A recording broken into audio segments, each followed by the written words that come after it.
Proyek hilirisasi DME dinilai berpotensi jadi beban baru PTBA. PT Bukit Asam terus berinovasi dalam mengembangkan hilirisasi batubara menjadi produk bernilai tambah.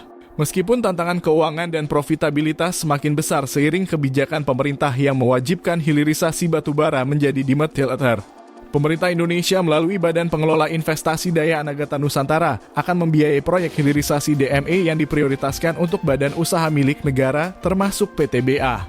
Triwinarno, Direktur Jenderal Mineral dan Batubara Kementerian ESDM, mengungkapkan bahwa PTBA adalah perusahaan yang paling maju dalam pengembangan hilirisasi batubara menjadi DME. Proyek hilirisasi batubara menjadi DME bukanlah hal baru. Kebijakan ini sempat digagas sejak tahun 2020 melalui kolaborasi antara PTBA, Pertamina, dan Air Products dan Chemicals. Namun Air Products memutuskan untuk menarik diri dari proyek yang berkapasitas 1,4 juta ton tersebut karena ketidakcocokan dalam skema bisnis dan faktor keekonomian. Sebagai langkah lanjut, PTBA mengambil alih dan mengubah skema proyek tersebut agar tetap berjalan.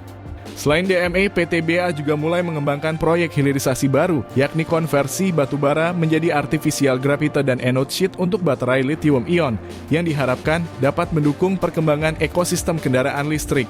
Proyek ini menjadi bagian dari inisiatif PTBA untuk bertransformasi menjadi pemain utama dalam industri energi yang lebih berkelanjutan. Ketua Komisi 12 DPR RI, Bambang Patijaya, menjelaskan bahwa dalam skema sebelumnya, terdapat 3 pihak yang terlibat, PTBA sebagai pemasok batubara, Air Products sebagai pemilik teknologi, dan Pertamina sebagai pembeli DME. Bambang menilai bahwa PTBA tidak masalah dengan skema tersebut selama ada penugasan yang jelas terkait harga batubara. Namun tantangan muncul dengan perubahan skema proyek DME yang kini berpotensi membebani PTBA.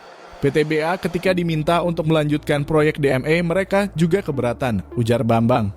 Di sisi lain, Fabi Tumiwa, Direktur Eksekutif Institute for Essential Services Reform, mengingatkan bahwa proyek DME juga membawa risiko tersendiri, termasuk potensi penambahan subsidi karena proyek ini dianggap tidak ekonomis, serta dampak lingkungan dari produksi batubara. Mulai dari penambahan subsidi karena proyek tidak ekonomis dan dampak lingkungan karena produksi batubara, tegasnya.